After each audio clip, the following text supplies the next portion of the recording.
Sa ibang balita, Pangulong Rodrigo Duterte at profesor nito na si CPP founder Jose Maria Sison ginawaran ng Gawad Supremo Award. Si Marita Muaje sa detalye.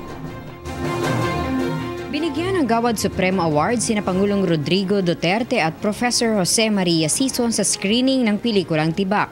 Ang Gawad Supremo ay igagawad sa mga katangi-tanging miyembro at individual ng Kabataang Makabayan o KM.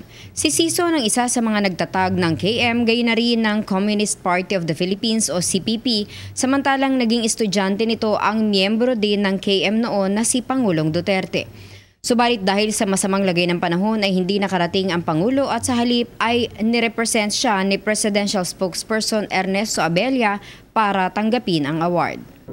On behalf of President Rodrigo Duterte, we are deeply honored to receive this award from fellow patriots.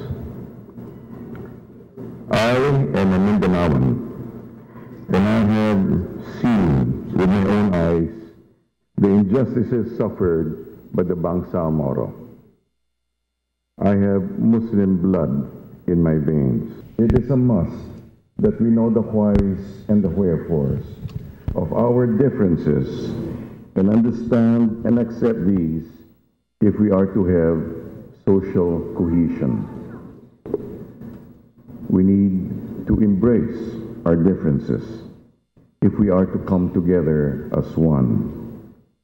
If we are to have sustainable peace and development for our troubled people. Nagpadala naman ng isang video message ng pagpapasalamat si Sison. Samantala, nagkaroon din ng screening ng pelikulang Tibak na nagpapakita ng buhay ni Jose Maria Sison. Dumalo rin sa nasabing okasyon ng ilang kilalang personalidad tulad ni DSWD Secretary Judy Taguiwalo, Department of Agrarian Reform Secretary Kapaing Mariano at Congresswoman Liza Masa.